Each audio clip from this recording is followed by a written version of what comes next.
Добар ден и од мене, добар ден и од сите нас. Добре дојдовте на неделната онлайн проповед. Му благодарам на тимот за славање. Јас се надевам дека сите дома уживавте, исто така и ние тука уживавме. Јас верувам дека славењето е значаен дел од службата и лично јас за време на славање сум имала многу интимен однос со Бог, сум имала многу откровенија, сум имала многу визии, така да голема благодарност до целиот тим за славење. Вау. Добар ден и од мене, добре дојдовте на неделната богослужба, како што кажа Даниела. Фала за славењето, фала за уживањето, фала за сите вие што нетрпеливо се чекате да се уклучиме. Се извинуваме за подолгиот период од 5 минути, но со технологијата е така некако. Битно е дека сме тука, битно е дека заедно, во дух и во вистина, преку вера ќе го прославиме нашиот Бог со се што сме во нашиот живот. Така да, уште еднаш добре дојдовте. Ние сме тука тим од неколку души, така сме возбудени. Едно ради технологијата да видиме што функционира, што не функционира, но друго ради што го славиме и уважаваме нашиот Бог. Денес имаме одлична, можам да кажам, тема што е доста популарна насекаде, тема каде што толку што е популарна, толку има и неразбирање за истата, така да мислам дека ќе донесеме некоја свежина за таа тема. Но ајде пред да почнеме, може ли да се помолам па да почнеме во сила на духот? Океј. Тато, фала ти за оваа служба, фала ти што си прекрасен, фала ти што навистина можеме да ти дадеме чест, славење и обожавање, Господе, со тоа што сме во нашите животи. Фала ти, Господе, за секој еден што ќе допре оваа порака, ќе допре ова славење, Господе, и фала ти што ќе го допре нивното срце, Господе. Фала ти што си ти Бог на нашите срца и таму остануваш, Господе, остануваш во нашите срца довека, Господе. Фала ти што си прекрасен, фала ти за помислите, за идеите, за иднина, за надеж, Господе. Фала ти за зборовите, Свети Душе, што ти ќе не водиш во сето ова и едноставно ќе бидеме сол и светлина таму каде што одиме. Јас ти благодарам уште еднаш од твоето прекрасно име, Исус. Амин. Амин. Океј, значи ќе почнеме со нашата денешна тема. Таа е поврзана со слободата и со мудроста. Значи во денешно време сите луѓе размислуваат околу слободата. И не само што размислуваат за слободата, туку и покренуваат цели иницијативи со цел да си ги добијат своите права на слобода. Ние можеме сега слободно да кажеме во текот на карантинот дека на некој начин слободата за движење ја имавме изгубено во одредени часови, само смеевме да излегуваме, но тогаш свативме дека претходно ствари било многу лесно, сме имале слобода само да излеземе и каде што сакаме да одиме, но нас ни беше забрането движењето, но не ни беше забранета слободата да можеме слободно да размислуваме, да бидеме креативни, да се дружиме со луѓето и така натака. Така да би сакала да за почеток да прочитаме еден стих, тоа е Евангелие по Јован. Се наоѓа на 8 глава, 32 стих, вика: и ќе ја знаете вистината и вистината ќе ве ослободи. Многу луѓе се прашуваме, добро, која е таа вистина што треба да ја дознаеме? Вистината која што ја знаеме, тоа е Исус. Амин. Исус беше слободен, а со тоа сме и ние сега слободни. Исус не ослободи од многу работи. Исус не ослободи од гревот, од многу погрешни размислувања, не ослободи од погрешен начин на живење на животот. Но јас мислам дека главно нешто што Исус го направи е тоа што нас ни го ослободи патот кон таткото. Амин.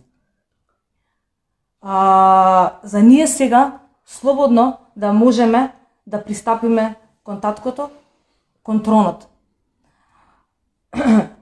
И сето тоа Господ го направи со цел, со намера, и размислував зошто тоа Бог го направи со цел, со намера. Јас верувам затоа што кога ние ќе пристапиме кон таткото, ние ќе пристапиме знаејќи дека сме достојни, дека не сме нечисти и дека не сме и дека не сме недостојни за тоа. Баш таткото тоа го направи со цел.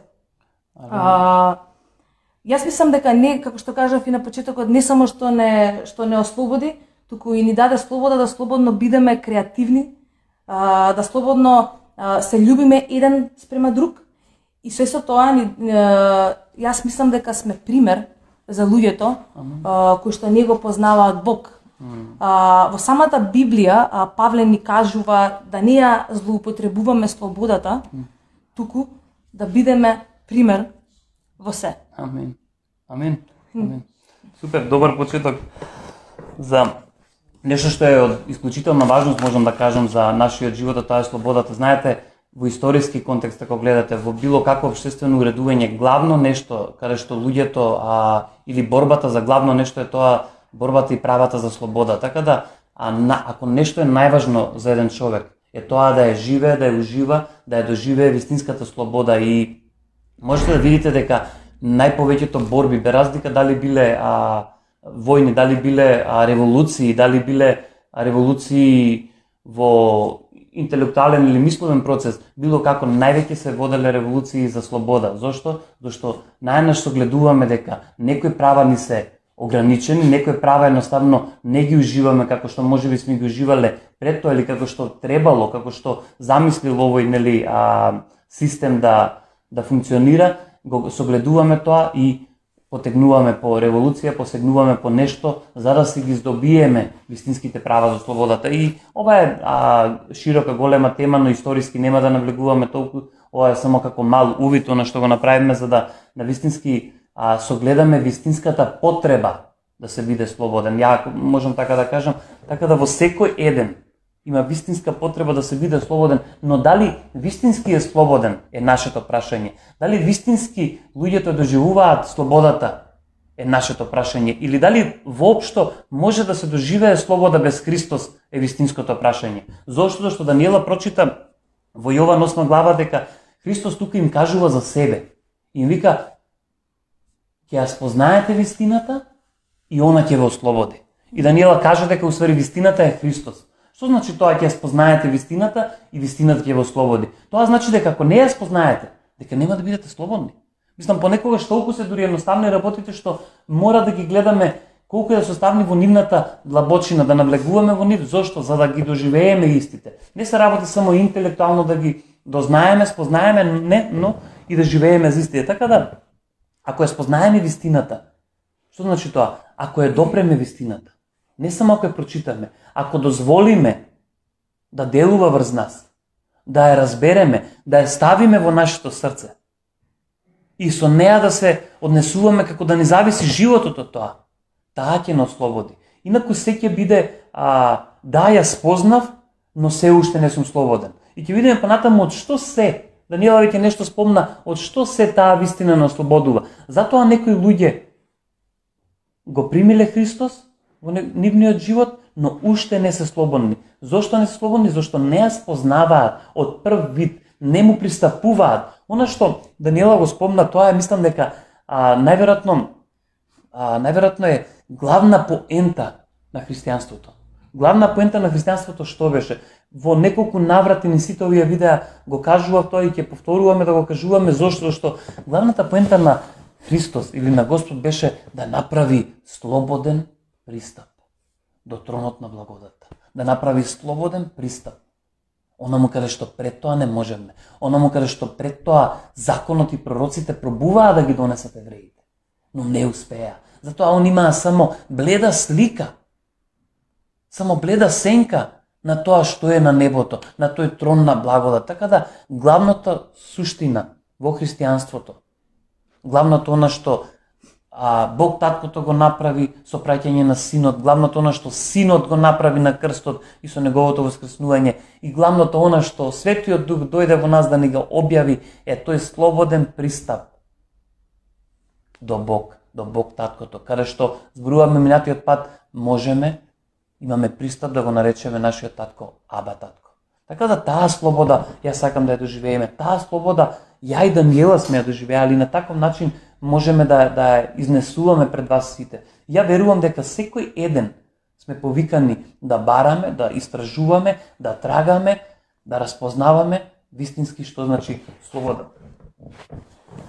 Кога Исус кажува за него, он кажува одма после вистината ќе го слободи, кажува уштенна работа и уштеннаш посочува на него и кажува дека вака беше стихот, мислам дека негде 30 до 36 стих, тие се тука неколку стихови каде што он во Јован, Евангелието според Јован 8 глава, и кажува дека ако Синот ве ослободи,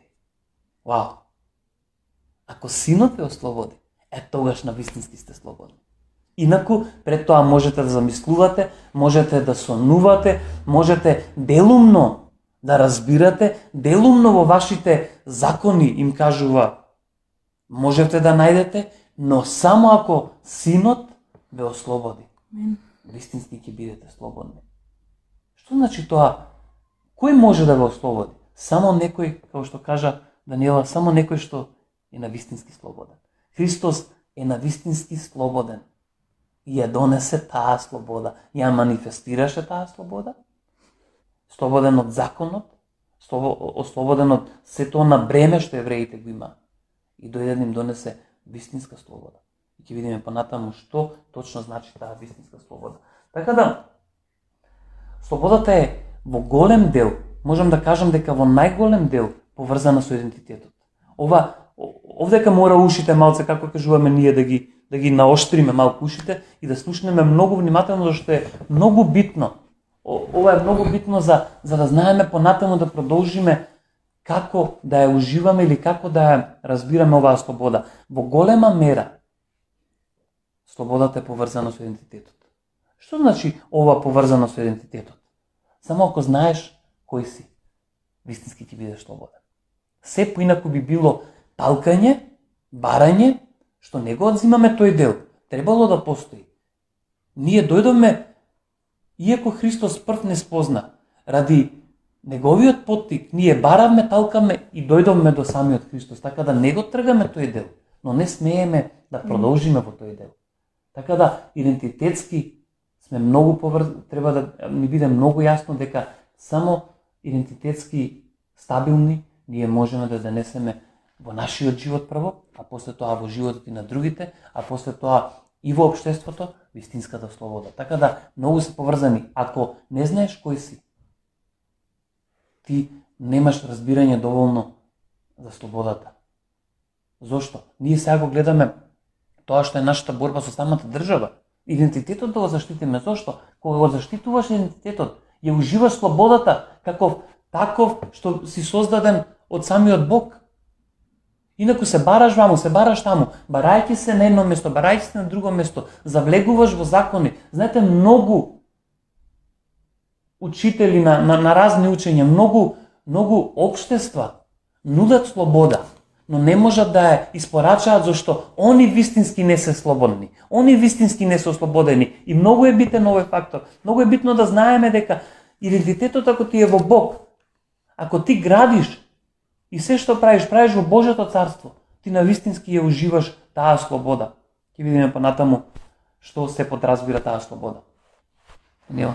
Нели како што кажавме дека Бог не ослободи да имаме слободен пристап кон Бог. Сега како можеме, многу луѓе ќе се прашате како можеме да пристапиме кон Бог. Јас мислам дека тоа е преку слободната молитва. Можеме тогаш слободно да се искажеме пред таткото, без осуда, без разлика како се чувствуваме ние во моментот. Знаете, јас верувам дека ние кога се молиме, Бог сака да бидеме тогаш слободни, затоа што ние тогаш имаме општење со него, или можеме да наречеме имаме разговор со таткото. Јас сум уверена дека Бог и сум го живеам тоа во нашиот живот, дека Бог е верен и дека секоја наша молитва он ја знае однапред, бидејќи тој самиот ја ставил во нас.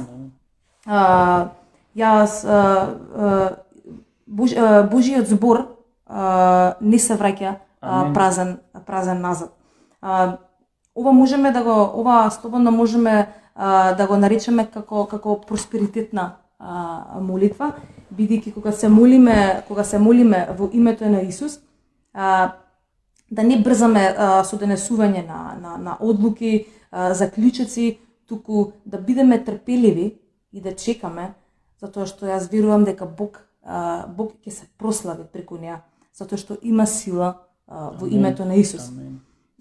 Ние исто така се молиме во неговиот авторитет, бидејќи ние овде го застапуваме. Исус. Мислам дека просперитетната молитва е создадена, затоа што јас верувам дека тоа не се само зборови кои што треба да бидат искажани на празно, туку јас верувам дека тоа се зборови дадени од Бог во сила, во сила и во вера, и како што кажавме и во авторитетот.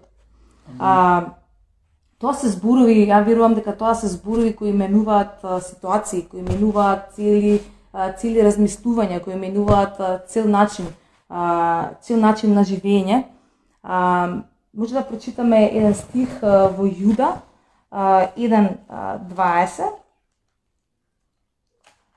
Еден мојот омилен.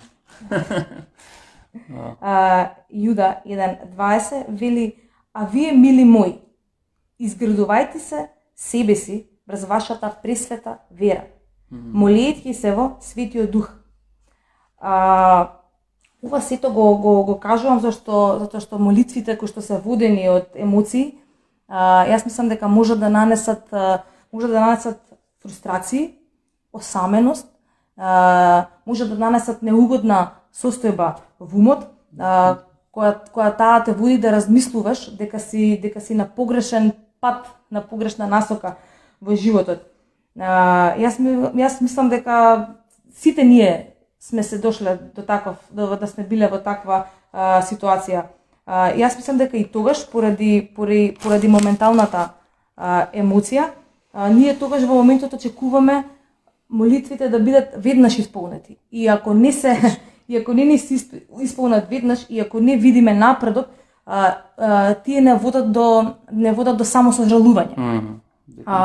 Јас мислам дека ако си во ваква состојба, ти препорачувам да останеш стабилен, да разговараш со Светиот Дух, да му ги кажеш твоите емоции во заедништво со него, и јас мислам дека тогаш си на безбедно.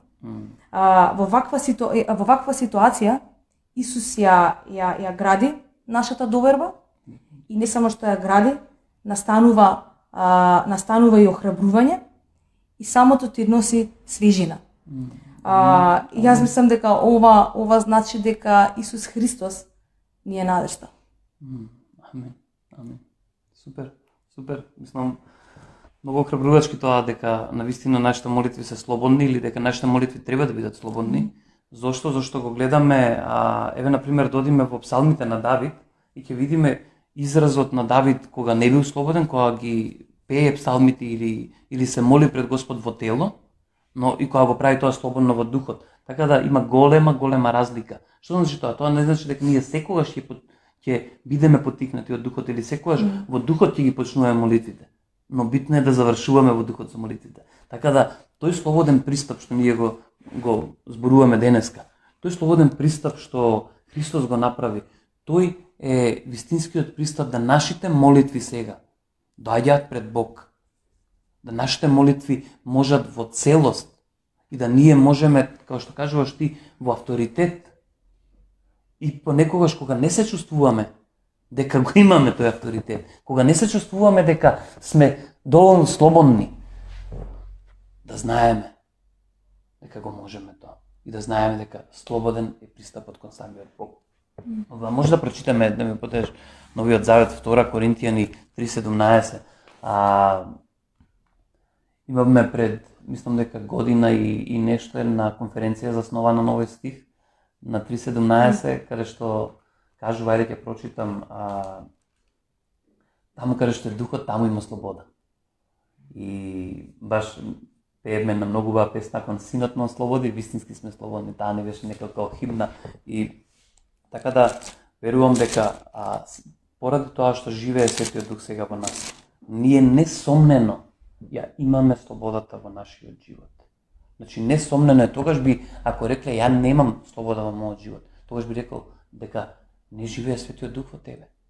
Али ако се нарекуваш христијанин наново роден, христијанин што го запознал, што го примил Христос во неговото срце, каде што Светиот Дух сега живее веќе во него, ти дефинитивно ја имаш слободата. Дали ја препознаваш истата? Тука се сопнуваме. Тука лежи зајакот, како што би можело да кажеме. Така да, во 3.17, 2 Коринтијани 3.17 кажува вака, зашто Господ е Духот. А каде што е Господовиот Дух, таму има слобода. А ние сите, ќе очитаме 18 стих, зашто е многу поврзан. И зашто е поврзан со оно што подоцна сакаме да го кажеме, а тоа е нешто околу славата. Вика, а ние сите со откриено лице, гледајќи ја како во огледало Господовата слава, и се преобразуваме во истиот лик. Во истиот лик. Од слава во слава. Така како што го направи тоа Господ Духот. Вау! Приступувајќи слободно, со молитва, ние се преобразуваме во истиот лик, што е Христос, од слава во слава. Од слава во слава. Немојте да ги заборавате овие нешта. Немојте да ги подценувате овие нешта. Ако не ги согледувате, барајте ги, ќе ги биде дадено. Тропнете, ќе ви се отвори. Но никако да ги подценувате. Амин? Амин. Да видиме друго што. Тука сум пишал дека слободата е најзлоупотребувано нешто. Тоа не значи дека Бог изневерува. Тоа не значи дека ние можеме Бог да го прелажеме. Тоа значи дека ние не сме разбрали доволно. Така да, мора да бидеме внимателни. Многу пати луѓето ќе кажат, ама пази благодата да не злоупотребиш. Тоа никогаш не може, зашто благодата не е наивна. Ние што злоупотребуваме или што пробуваме да злоупотребуваме е таа слобода. Таа слобода што Бог ни е дал. Зошто? Ради погрешното разбирање и погрешното толкување на истата слобода. Знаете, тука имате два екстреми. Имате екстрем каде што луѓето ќе ја доживеат слободата, но одат после во небулози, ќе прочитаме после каде што Петар кажува нека не ви биде камен на сопнување да не бидете. Нека вашата слобода не биде камен на сопнување пред другите, што е многу битно. Не знам дали ќе стигнеме да збориме, не можете да зборите за слобода, а да не спомнете опозит, спротивната слобода, тоа е робство, каде што дефинитивно го доведува моментот слободата на робување, но не начин како што ние размислуваме за робување или како што па ние самите размислуваме за слобода. Така да не знам дали ќе имаме доволно време, али имаме доволно време во други проповеди ќе го да објасниме. Така да многу ветуваат она што го кажав, слобода, но не можат да испорачаат зашто не ја живеат самите. Така да, ако сакате вистинска слобода, барајте ја на тој што ја ветил и тој што ја дал исполнета во целост, каде што можеш и да ја живееш исполнето. Така да ќе кажам дека не можете да ја злоупотребите благодата, може да ја злоупотребите слободата ради вашето неразбирање, ради нашето недоволно разбирање на што значи тоа вистински слобода. Да се живее слободно, сум пишал, е да се живее по духот, луѓе. И тогаш нема да ја исполнуваме ни похотата на телото. Тогаш сме ослободени вистински од она што го кажеме на почетокот. Што? Од првичниот грев што не одвоеше од Христос, од похотата на телото да не мора да ги правиме работите што пред тоа ги правиме и мислиме дека се наша слобода. Што е најопасно, ние мислиме. Многу пати, знаете како, ќе видиме во луѓето и не разбирајќи слободата Христос што ни е дал, некако како да ни е криво тие што можат, а ти се притискаш дека ти истото не го можеш. Тоа е скроз погрешно поимување на зборот, на поимот слобода, скроз погрешно на делување во самата неа.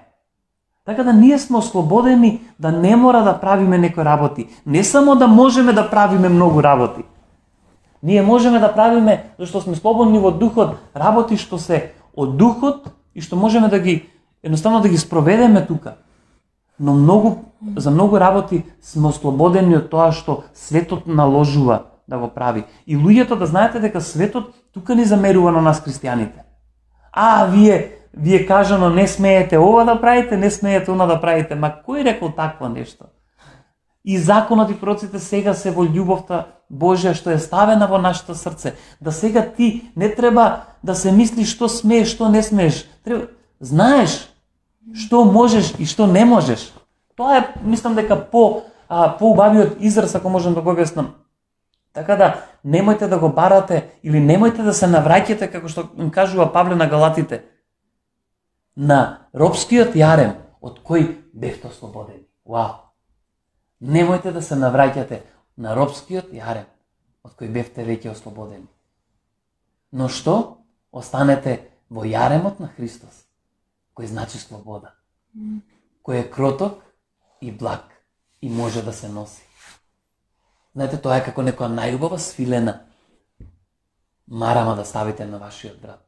Дали тоа е јарем или дали тоа е нешто што ве прави поубаво облечени, подобро дотерани, но во исто време ви прави нежност на вашиот брат и знаете точно, ја знаете намената за истото. Така да, таква некоја, и ова е најгруба споредба на тоа што значи јаремот на Христос. Јаремот на Христос значи слобода. Јаремот на Христос значи мир, каде што слободата без мирот или без плодовите на духот, ние не можеме да ја разбереме таа слобода. Така да, ако нешто ние правиме, ако нешто ние прифаќаме, е тоа да ги прифатиме тие плодови на духот, што не се наши плодови, него ние само сме продолжена рака на тие плодови.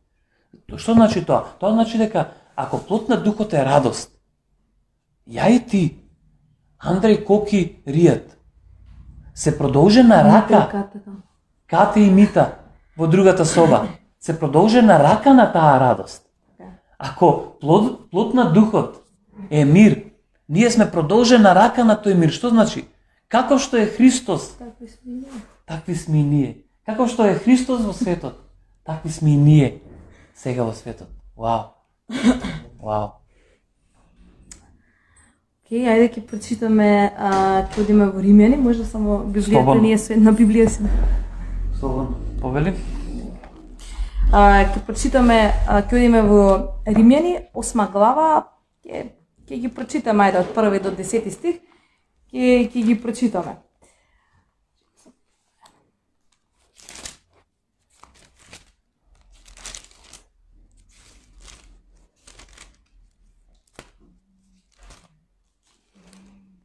Глава од 1 стих. Вика, затоа сега нема осуда за оние кои се во Христос Исус. Зашто законот на духот на животот во Христос Исус ве ослободи од законот на гревот и на смртта. Зашто она што не можеше да го стори законот, бидејќи беше слаб заради телото, сега го изврши Бог.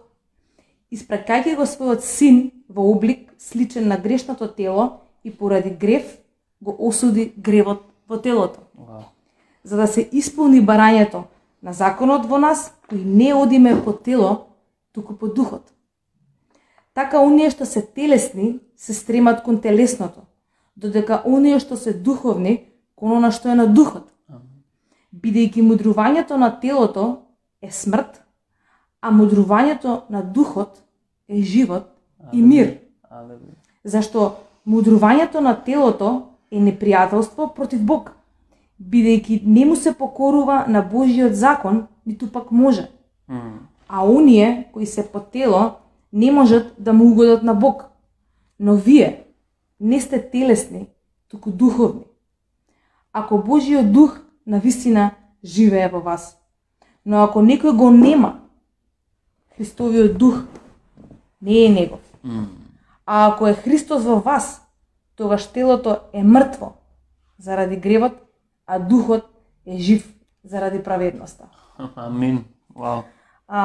Во контекст на овие стихови во 1 Коринтијани, 2 глава, мислам дека беше така од 6 до 10 стих, тука ни кажува дека зрелиот човек е совршен човек. Преку овие стихови гледаме дека духовниот човек е зрел или совршен човек, и Павле тука ги охрабрува и веќе Павле ги нарекува зрели или совршени во Бог. И ако одиме поделе во 10 стих, таму ни пишува дека човекот е повикан да ги открива Божите длабочини. Тоа се оние исти стихови што ги зборувавте со Вики претходната недела, тоа што око не видело и уше не слушнало. Тоа Бог го има припремено за нас. Сега, која е таа тајна, кои се тие длабочини што човекот треба да ги испитува. Јас мислам дека тоа е самиот Христос. Амин. Христос е тајната, Христос е тајната која што со вековите беше скриена, а сега на нам ни откриена. Видите и тајната што ангелите надзира да ја откријат. Таа тајна денес која е Христос се всели во нас. Таа тајна ни даде благодат и праведност. И вистина. Амин. Нешто најако што ми отскокна во ова е дека Бог го предопределил за наша слава.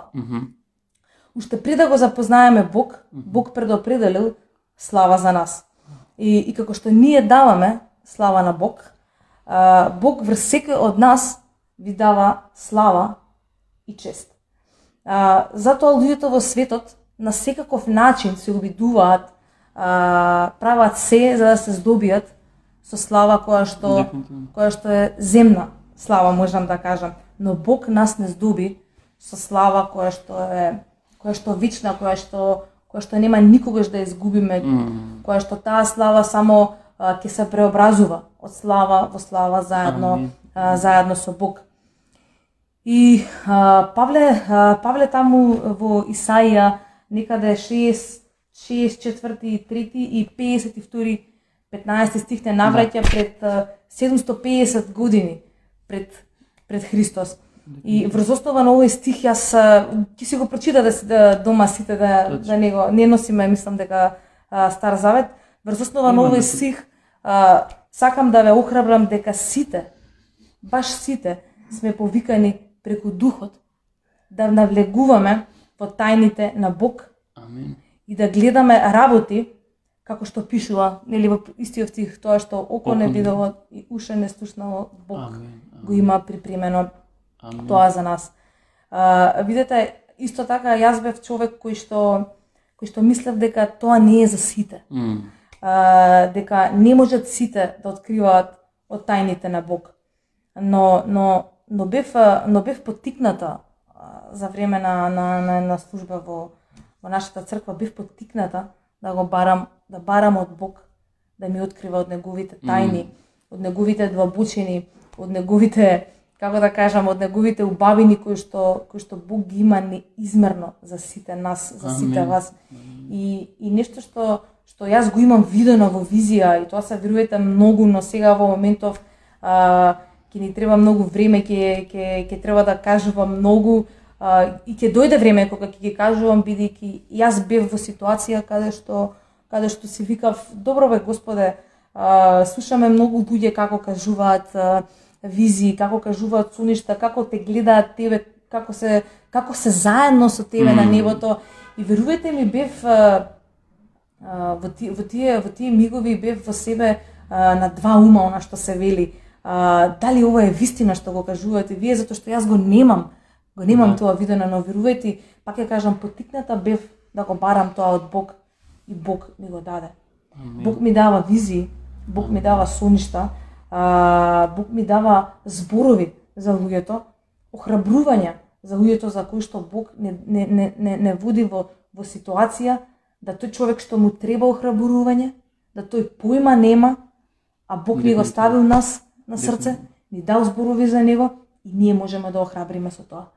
Но тоа што сакав тоа што е убавината на сето тоа е што верувајте, немој да се плашите. Барајте го ова, но и јас топло ви препорачувам, немојте да се плашите од работите кои што можете да ги видите. Затоа што Бог пред да ги видите работите кои што ги барате, јас верувам дека Бог претходно ќе ве спреми, за да кога ќе ги видиме работите што ги има Бог припремено за нас на небото, и затоа што и работите кои што Бог ни ги дава на земјата, за да ние не се уплашиме.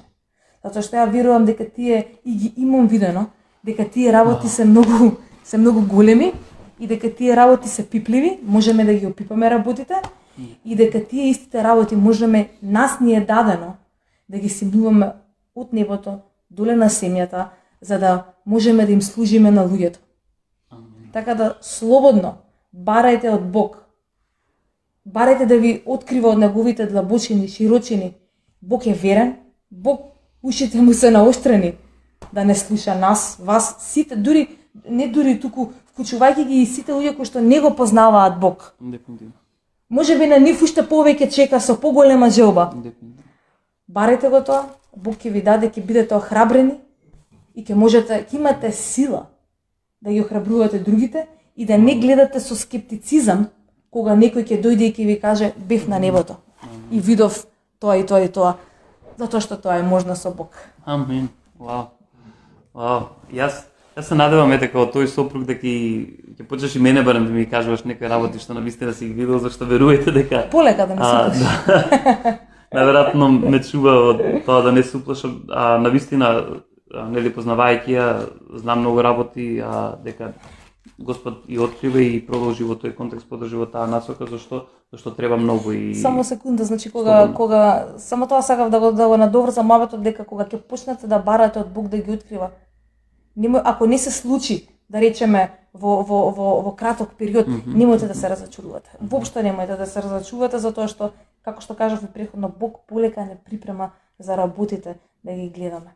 Затоа што јас верувам дека ако не сме духовно, ако нашиот дух во моментот не е отворен, туку не е подготвен за такви работи во нашиот ум, тогаш стварно би се уплашиле, бидејќи само духовниот човек може да ги гледа тие духовни работи, а да не остане истовремено ниспош. Дефинитивно. Не тама работа. Дефинитивно, она што збориме, пак ќе кажам, се навратам за тој пристап слободен, тој пристап го донесува да можеме ние сега стихот што Павле го кажува се навраќа на 700 години, 750 години пред тоа да го каже Исаија, тоа што око не видело, тоа што уво не слушнало и тоа што Павле надодава што во човечко срце не влегло. Тоа Бог го спремил и ги објасниме минатиот пат сите аспекти или неколку аспекти на целиот тој стих и така да верувам дека сте поттикнати баш да го барате тоа од една страна тие што не дошле уште, не допреле до спасението, да го примат спасението како такво, баш како она човечко око што не видело, што во срце не влегло. Кажаме дека евреите имаат голем проблем да влезе во нивното срце, затоа не може и да го видат. Така да ние тоа го правиме баш. Ние го пуштиме Христос во нашето срце и затоа ни се отворија, зашто таму Павле потоа кажува, а нам Господ преку Духот тоа ни го откри. Вау, што ни откри? Се што око не видело, уво не слушнало и во срце човечко не влегло, сега во нас живее и ни го открива. И ако го гледаме, самиот збор што е употребен грчки за око, во овој случај ќе видиме дека не се работи само за физичко око, него се работи и за визионерство. Баш буквално ти што го зборуваш тоа. Овој стих го опфаќа делот на визии, делот на пророштва, делот на визионерство и нешто што црквата премничи во споредба со светот е тоа визионерство или тоа пророштво, што пророчкиот дар што ние го баратаме, едноставно го имаме, затоа не треба и да го притискаме. Но и е составен дел веќе и од нашиот живот. Дефинитивно многу пророштва се исполниле, не подбутнале едноставно во многу нешта, многу пророштва чекаат на исполнување, понекогаш ради нас, понекогаш ради времето исполнување. Верувам дека за некој нешто треба и времето да се исполни. Можеме да за ова да слободно нели да дебатираме дали треба да се исполни времето, дали е тоа за момент. Мое уверување дека некои работи чекаат на нас, некои работи чекаат и некој е време да се исполни оно што кажат и дали не сме доволно спремни, дали некои работи можеме да ги понесеме или така нешто. Нешто што е можеби најзборувано, најуговарано, ако можам да кажам, од светот и од црквата и од сите луѓе е таа слободна волја. И јас сите мислам дека очекувавте дека кога ќе зборуваме за слобода, мора да дојдеме до таа слободна волја. што сите имаме, сите ја поседуваме, но не сите ја разбираме. Зашто не сите Христос го разбираме. И затоа и не ни сите сме водени од таа слободна волја. Слободната волја дава опција за слободен избор. И понекогаш ние ги мешаме тие работи. Слободниот избор да одлучиш за нешто, ние мислиме дека е и вистински слободна волја. Не, тоа е дел од слободната волја. Но ако читаме во Библијата каде беше слободата? Во Коринтини што кажа? Каде што е духот, а духот е Господ. Кој нас не ослободува? Кој нас ни носи таа слободна волја? Синот. Ако Синот не ослободи, вистински сме слободни. Што можеме да заклучиме како заклучок довдека? Дека ако во Синот е слободата, тогаш вистинската слободна волја на еден човек, не еден верник, еден човек што не верува, што верува, е во Христос. Вистинската слободна волја е во Христос. Другото е момент на слободен избор што го правиме ние. И ќе ви кажам нешто, Даниела спомна мудрост и голема мудрост е да признаеш дека Бог те знае повеќе од самиот себе си. Полесно ќе ти биде. Многу полесно. Многу голема мудрост е да знаеш дека, или да признаеш уствари. Ти понекогаш го знаеш, немаш голема слика, целосна представа за Бог, ама знаеш дека е негде горе, дека е духовен, дека е над се. Пишува, си прочитал негде и влакната ти ги има избројано. И сега знаеш отприлика дека знае повеќе. Но си викаш, не, ќе го држам ја ова моето. Признај дека Бог те знае повеќе пред Него. Признај пред народот и тој ќе донесе големо ослободување во тебе, но и е голема мудрост. Ќе ви кажам една многу интересна приказна. Ама знаејќи го и дека да го признаеш тоа, со тоа и се препушташ на Исус. Дефинитивно. А ти кога се препушташ на Исус, тогаш вистинската слободна волја доаѓа до израз. Дефинитивно. Таа е уствари поентата. И сега ќе ви кажам една, баш во овој контекст, една многу убава приказна, сепак е приказна. Но поентата воопшто не е приказна. И јас ќе сакам сите да ги наострите ушите и во тука во поема, но и сите што слушате и сите што ќе слушаат после ова, зашто е многу интересна приказна. Ева Андреше, се наостри. Вака, си биле три дрва. Си растеле убаво и си правеле меѓу нив мовет. И едното дрво му вика им кажува на другиве две. Си кажуваат што сакат да бидат. Ова сите ние сме го правеле како деца, што сакаме да бидеме, кога ќе пораснеме, што сакаме да бидеме. И едново дрво кажува, нели, ние кажуваме, кога деца кажуваме, јас сакав пилот, јас сакав ова, јас сакав. Едно време во мојот живот јас сакав да бидам како Исус. Христос тоа го направи во мојот живот. Ме направи да бидам како Него, она што го зборевме. И дури да се огледуваме на Него и да се преобразуваме во Неговиот лик.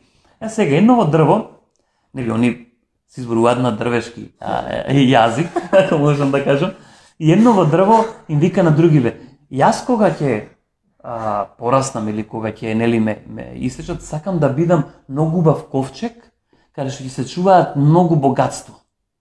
Многу убави златни, не знам, бисери, не знам, секаков накид, секакви убави блага ќе се чуваат.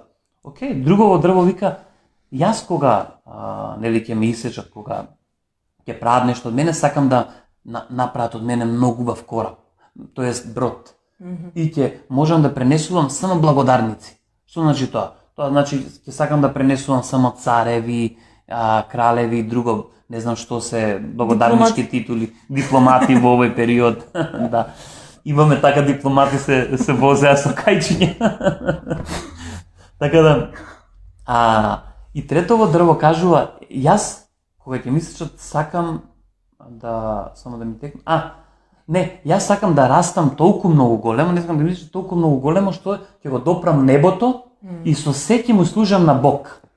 Тоа било третото дрво, желбата на третото дрво, да порасне толку до небото и на таков начин да му служи на Бог. Сега го сечат едното дрво и нели, не секој од нас стана доктора, викаме доктори дека ќе бидеме како деца, не секој пилоти, и така да и првово дрво наместо добар ковчег за убаво злато го направиле во некоја пештера јасли. Знаете што е јасли? Тоа се работи каде што, нели, им можат да пасат или можат да ги хранат животните, така да го направиле во јасли. незадоволно. Второто дрво, наместо убав брод, го направиле кораб. Обичен кораб, некој сплавче, неколку души да собере, да биде за одовде донде, наместо на море да плови на некој езерце, а од третово дрво само го исекле, го ставиле во некоја работилница и останало таму толку, да. Сега што е работата? Работата е доаѓате на фамилија и жена му е пред пораѓај. Не ги прибираат. Никој нема каде да влезат и ги викаат во една пештера, таму ги ставаат. И таму се раѓа. Вау.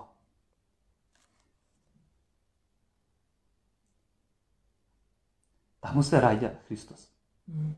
Носат богатство, а сите тие луѓе и го оставаат во тие јасли. Ева нашата волја понекогаш и ева Божјата волја понекогаш. Дрвото сакаше да биде убав ковчег за злато, али го направија јасли, каде што не сега има многу злато, и смирна и сребро, него самиот Спасител на светот ќе остават во јасли. Ќе ми извините за кратко. Еве го второто дрво. Сакаше да биде кораб и да ги вози сите земни цареви. А брод го направија кораб во едно мало езеро, каде што сега влегува некој познат учител со неговите апостоли и ги пренесува од едната страна на другата страна на езерото.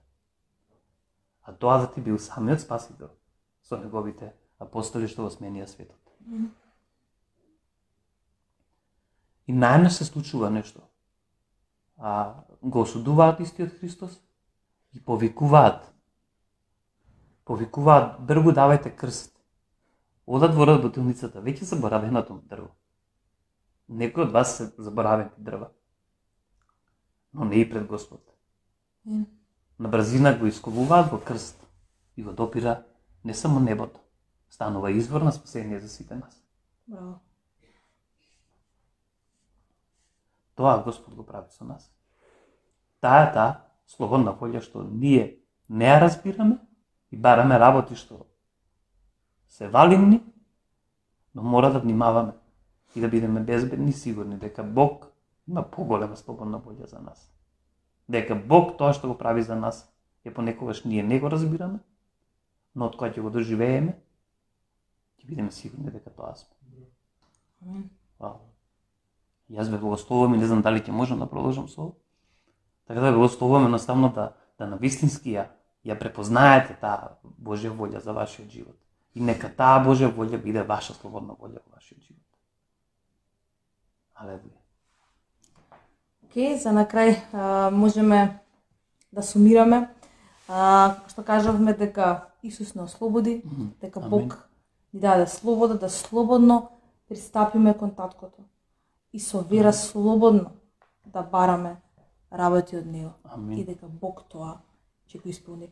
Дури можете и дома да си прочитате еден стих во Јован 16 глава 23 стих, така да слободно да бараме од Бог да ни ги открива, од неговите тлабочини. Останете добро, како и што сте, останете радосни во Бог.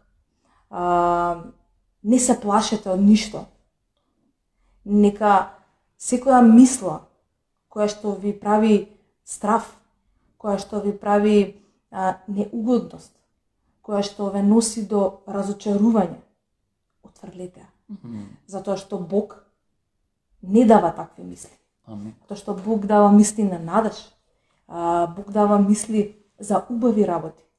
Тоа Бог го мисли за секој еден од тебе, од мене и од ти сега што слушаш.